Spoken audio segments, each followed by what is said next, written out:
Quand j'ai commencé à faire du babysitting, les parents m'ont donné un ensemble de règles horrifiantes. Je pensais avoir décroché le gros lot quand une famille riche m'a payé 200 $ pour garder leur enfant une nuit. Je n'aurais jamais pu deviner que cela allait ruiner ma vie à jamais. Les enfants étaient extrêmement bien élevés et tout s'est bien passé la première nuit.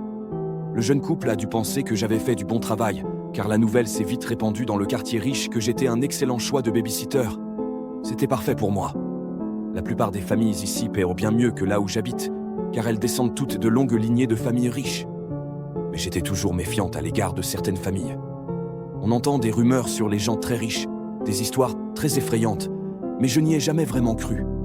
Parfois, je fais du babysitting pendant quelques heures et je gagne quelques centaines de dollars. D'autres fois, les parents veulent que je reste la nuit pendant qu'ils vont prendre une chambre d'hôtel pour pouvoir s'éloigner un peu de leurs enfants. C'est là que je gagne le gros lot. Il y a quelques jours, un mari et sa femme m'ont envoyé un message pour me demander si je pouvais passer la nuit dans leur manoir et surveiller leur petite fille de 7 ans. J'ai accepté avec joie, sans savoir que ce serait peut-être la dernière fois que je reverrais le monde extérieur. Quand le jour J est enfin arrivé, j'ai conduit ma vieille Jeep Wrangler jusqu'à la lisière du quartier riche et j'ai emprunté cette allée privée que je n'avais jamais remarquée auparavant, car l'entrée était cachée parmi les arbres qui entourent tout le côté nord de la ville. J'ai remonté cette allée escarpée et sinueuse pendant ce qui m'a semblé être 10 minutes avant de finalement voir la maison apparaître. De toutes les maisons où j'avais fait du babysitting, c'était de loin la plus magnifique que j'ai jamais vue. J'espérais être bien payé pour ça. Je suis sorti de ma voiture et je me suis dirigé vers le porche d'entrée où j'ai frappé à cette gigantesque porte en bois. Quelques secondes plus tard, une belle femme dans la trentaine a répondu et s'est présentée comme Madame Collins. Elle a appelé son mari et peu après, un homme extrêmement beau, également dans la trentaine, est descendu le grand escalier en tenant une adorable petite fille dans ses bras.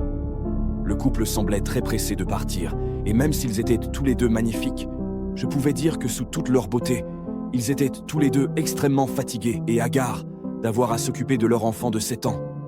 Ils étaient manifestement très excités à l'idée d'avoir une nuit entière pour eux et avaient hâte de partir le plus vite possible avant que Monsieur et Madame Collins ne partent. Cependant, Madame Collins m'a tendu plusieurs feuilles de papier et m'a dit qu'elle avait écrit quelques instructions à suivre pendant la nuit. Elle a insisté sur l'importance de suivre ces instructions et je l'ai assuré que j'y jetterais un coup d'œil.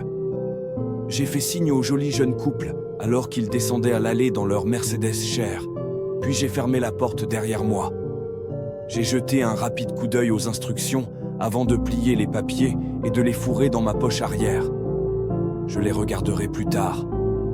Je me suis dit, quelle idiote j'étais de faire ça. La fille de Monsieur et Madame Collins, Samantha, était une très gentille jeune fille qui s'est attachée à moi presque immédiatement. Ou du moins, c'est ce que je pensais. Nous avions passé les heures suivantes à jouer à des jeux et à regarder la télévision. Après avoir terminé notre 5e épisode de Teen Titans Go, j'ai remarqué qu'il se faisait tard et j'ai demandé à Samantha quelle était son heure de coucher.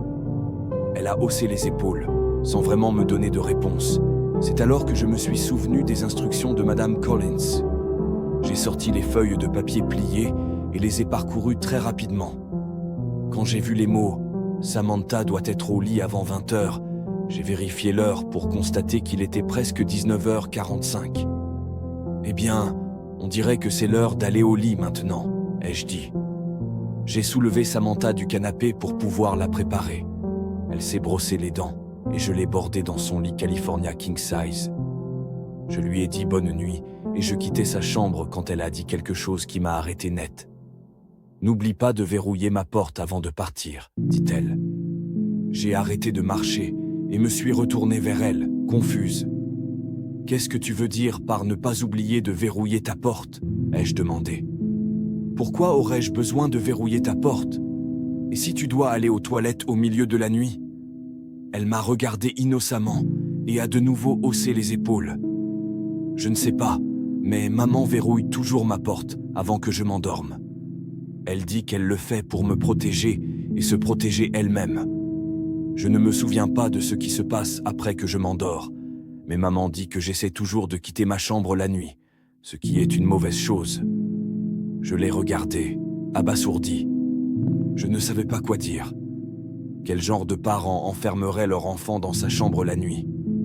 Ma maman m'a dit qu'elle te laisserait des instructions à suivre et verrouiller ma porte en fait partie. Elle a dit que j'avais oublié de lire les règles. Oh d'accord Samantha, je vais verrouiller ta porte. Bonne nuit ma chérie, ai-je balbutié. Elle m'a fait un grand sourire et s'est retournée dans son lit. J'ai fermé sa porte et j'ai remarqué qu'il y avait un loquet percé dans le cadre de la porte qui permettrait à quelqu'un de la verrouiller de l'extérieur.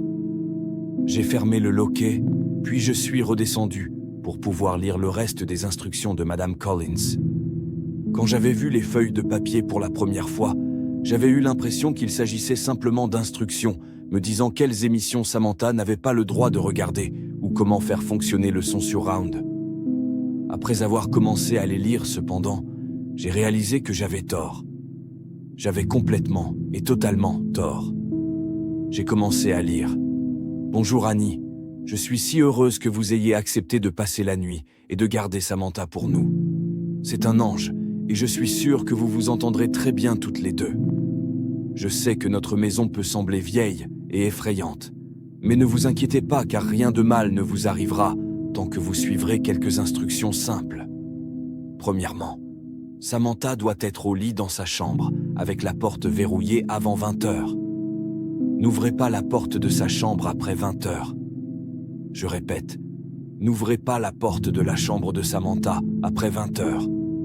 Elle essaiera de vous convaincre d'ouvrir la porte de nombreuses manières différentes. Elle pleurera, criera et vous menacera jusqu'à ce que vous cédiez.